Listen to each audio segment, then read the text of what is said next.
Random reflections on legal issues. Reflection 1, Article 6.1 of the Arizona Constitution. Who watches the judges? When most people hear the words Commission on Judicial Conduct, they may naturally assume that this is an independent public watchdog created to oversee judges. But when we actually read Article 6.1 of the Arizona Constitution, the structure is more complicated. Article 6.1 creates an 11-member commission on judicial conduct. 6 of those 11 members are judges, 2 judges from the Court of Appeals, 2 Superior Court judges, 1 Justice of the Peace, and 1 municipal court judge.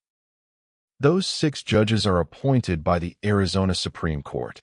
2 additional members must be members of the State Bar of Arizona. They are appointed by the governing body of the State Bar. That means 8 of the 11 seats are specifically reserved for members of the judicial or legal profession. The remaining 3 seats are designated for citizens who are not judges, retired judges, or members of the State Bar. They are appointed by the governor and must be confirmed by the Arizona Senate. But Article 6.1 says very little about these 3 citizen members beyond those restrictions. It does not require them to have experience representing litigants. It does not require experience with civil rights, judicial accountability, ethics, consumer advocacy, or court reform. It does not require that they have personally experienced the court system as ordinary litigants. And they are not elected by the public, nor are they selected randomly from the population. They are political appointees chosen by the governor and confirmed by the Senate. That does not mean that these individuals are necessarily biased or unqualified. But it does mean that the constitutional structure itself provides no obvious guarantee that these 3 members will function as genuinely independent representatives of ordinary court users. There is another important feature. The Commission itself does not possess unlimited final disciplinary authority over judges.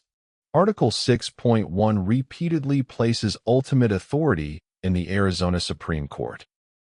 For example, the Constitution provides that the Supreme Court may suspend a judge following a recommendation from the Commission, and it gives the Supreme Court authority to retire, censure, suspend, or remove judges for specified forms of misconduct.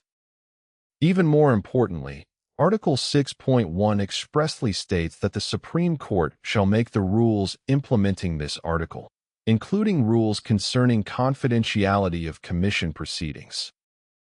So, consider the structure carefully. Judges occupy 6 of the 11 Commission seats.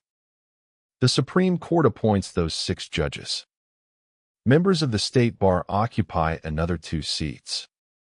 The Supreme Court writes the rules under which the Commission operates. And when the most serious discipline is considered, the Supreme Court ultimately possesses the authority to impose it. That leads to a legitimate institutional question. Is this truly external oversight of the judiciary, or is it primarily a system of judicial self-regulation with limited public participation? That question does not require us to accuse any individual commissioner of dishonesty or bias. The concern exists at the structural level. An effective system of checks and balances normally attempts to ensure that the institution being reviewed does not exercise overwhelming control over the mechanism reviewing it. Yet Article 6.1 creates a judicial discipline system in which the judiciary has a substantial role in selecting commissioners, writing the governing rules, and imposing ultimate discipline. The 3 citizen members provide some outside participation. But Article 6.1 gives us no guarantee that they are independent advocates for ordinary citizens, and they remain a minority of the 11-member commission. This raises another important distinction. There is a difference between having members of the public on a commission and having public oversight of a commission. Simply placing 3 non-lawyers on an 11-member body does not automatically establish independence. Independence depends on how those people are selected, what qualifications are required, what conflicts are prohibited, how decisions are made, how transparent the process is, and whether the institution being investigated controls the rules governing the investigation.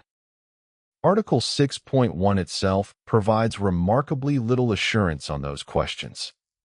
That does not prove that the Commission is biased. And it would be unfair to claim that every commissioner protects judges simply because of the Commission's composition. But neither does the constitutional structure guarantee impartiality. There is no constitutional promise that the Commission will be unbiased.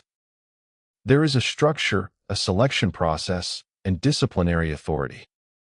Whether that structure produces genuine independent accountability is a separate question, one that citizens are entitled to examine. Perhaps the most important question is therefore not simply, who watches the judges? It is, who chooses the people watching the judges, who writes the rules they must follow, and who ultimately decides what happens when a judge is accused of misconduct.